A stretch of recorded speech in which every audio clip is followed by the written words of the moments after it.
Have you heard about Matthew, the tax collector who became one of Jesus' most important disciples? Get ready to discover a story of transformation and redemption that will deeply inspire you. Stay with us to see how a man rejected by society found purpose and acceptance by following Jesus' call. Let's begin this incredible journey. Matthew, also known as Levi, lived during a complex time under the heavy Roman rule in Judea. The Roman Empire extended its vast control over much of the known world, including Palestine, where the Jews resided. This occupation was not only political, but also brought deep social and economic consequences. Taxes were levied on every transaction, trade route, and residence, with Rome relying on local tax collectors to keep the wealth flowing into its treasury. Matthew, a Jew, was one of these tax collectors, working in Capernaum, a bustling city on the shores of the Sea of Galilee. The role of tax collector was highly controversial. To the Jews, tax collectors were traitors, collaborating with Roman oppressors and enriching themselves at the expense of their own people. They were notorious for charging excessive fees, keeping a portion for themselves, and maintaining a system that impoverished many while benefiting a few.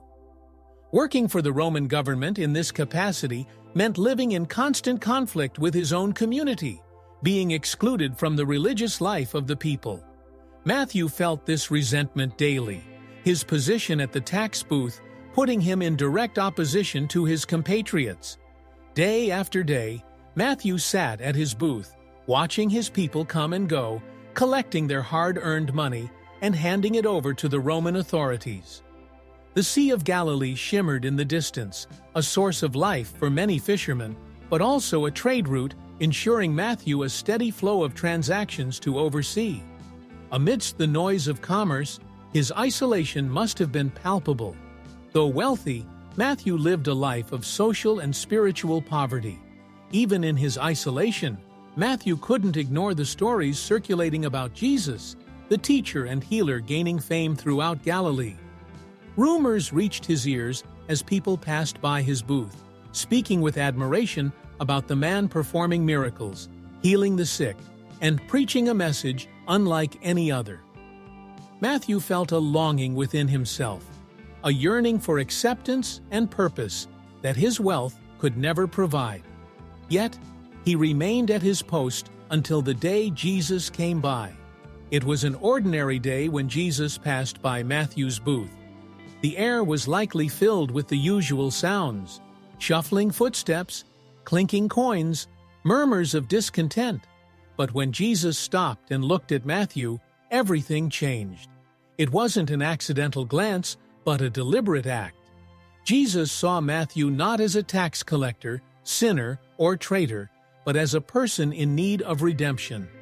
In a brief moment, the distance between a holy teacher and a despised tax collector disappeared. Jesus' words were simple: "Follow me." No lengthy sermons, no list of conditions or prerequisites, just two words carrying the promise of transformation. Imagine sitting at your job, isolated and despised by everyone around you, when suddenly Jesus passes by and calls you to follow him. That's exactly what happened to Matthew.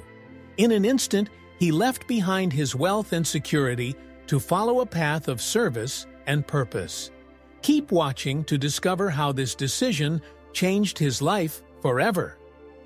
For Matthew, these words must have been like a lightning bolt. Here was a man rejected by society, who had built his life around the pursuit of wealth and yet felt empty.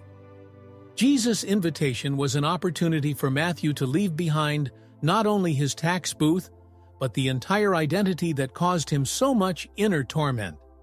Without hesitation, Matthew rose from his seat and followed Jesus.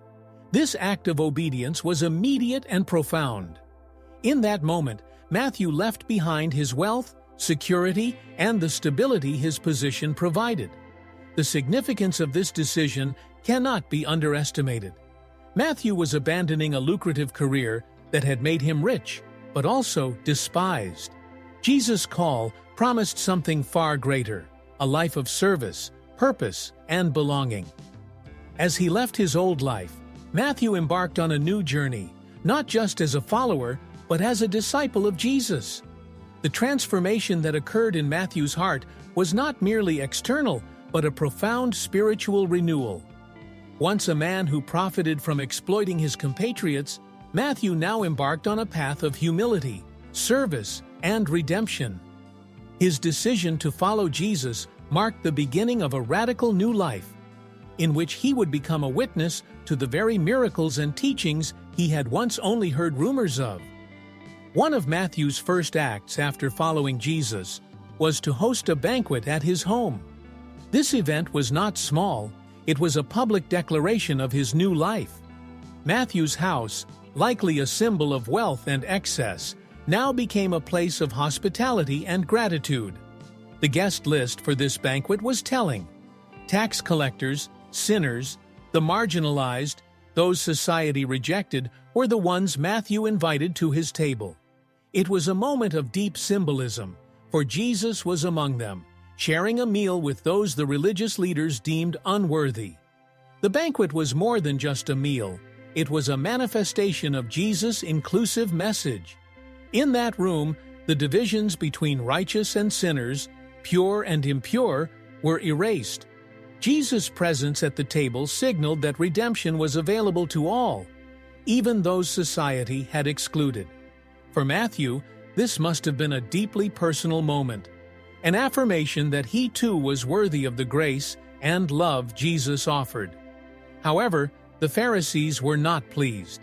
They watched the gathering with disdain, questioning how a man claiming to be a teacher of God's law could associate with sinners. To them, sharing a meal with tax collectors and sinners was to become contaminated, made impure by association. The Pharisees couldn't comprehend the depth of Jesus' mission. They confronted the disciples asking, "Why does your teacher eat with tax collectors and sinners?" When Jesus heard this, he responded with a powerful statement, encapsulating his entire ministry. "It is not the healthy who need a doctor, but the sick. I have not come to call the righteous, but sinners." With these words, Jesus made it clear that his mission was not to affirm those who considered themselves righteous, but to offer healing to the spiritually sick. His metaphor of the doctor seeking the sick was a direct challenge to the Pharisees' self-righteousness. In their focus on ritual purity, they had forgotten the true purpose of God's law: mercy, compassion, and redemption. For Matthew, this was not just a philosophical statement, but the truth of his own life. He had been spiritually sick, lost in a system of corruption and exclusion, but now he had found healing in Jesus' words and presence. Sitting at that banquet surrounded by others who had also been deemed unworthy, Matthew must have felt the weight of his old life lifting from his shoulders. He was no longer Levi, the tax collector. He was Matthew, a disciple of Jesus called to a greater purpose. In the years that followed, Matthew witnessed firsthand the miracles of Jesus. He saw the sick healed, the blind regain their sight, the dead brought back to life.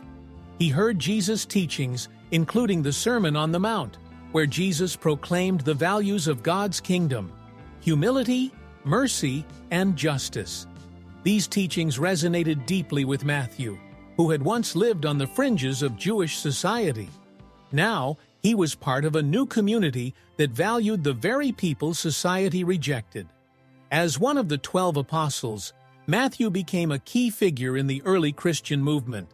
His background as a tax collector gave him unique insight into the workings of the Roman world, and his transformation from sinner to disciple became a powerful testimony to Jesus' grace. Over time, Matthew's experiences with Jesus were recorded in the gospel that bears his name. This gospel, written primarily for a Jewish audience, emphasizes the fulfillment of Old Testament prophecies in Jesus' life. Matthew's knowledge of Jewish law and tradition allowed him to present Jesus as the awaited Messiah, connecting the Old Covenant with the New. In the years following Jesus' resurrection and ascension, Matthew continued to spread the gospel message. Tradition holds that he traveled to various regions, including Ethiopia and Persia, preaching the good news to both Jews and Gentiles. His missionary work was not without challenges. Like many apostles, Matthew faced persecution for his faith. Yet, he remained steadfast in his commitment to Jesus' command to make disciples of all nations. Although the exact details of Matthew's death are not recorded in the Bible, early Christian tradition suggests he was martyred for his faith. Some accounts claim he was killed by a sword or axe while preaching in Ethiopia. Despite the violence of his death, Matthew's legacy as a disciple, apostle, and gospel writer endures. Matthew's life is a profound example of transformation and redemption. From a despised tax collector to a beloved apostle, his story demonstrates the power of Jesus' call to change lives. Matthew's inclusion among Jesus' closest followers serves as a reminder that no one is beyond the reach of God's grace. His gospel, emphasizing Jesus as the fulfillment of prophecy and the inclusivity of God's kingdom, has shaped Christian theology for centuries. Through his testimony, Matthew continues to inspire believers today. His life is a reminder that Jesus did not come to call the righteous, but to offer healing and redemption to all who follow him. If you enjoyed this inspiring story about Matthew's transformation, don't forget to like the video, subscribe to the channel, and turn on notifications so you don't miss any new content. And of course, leave your comment below about what touched you most in this journey of faith and redemption. See you next time.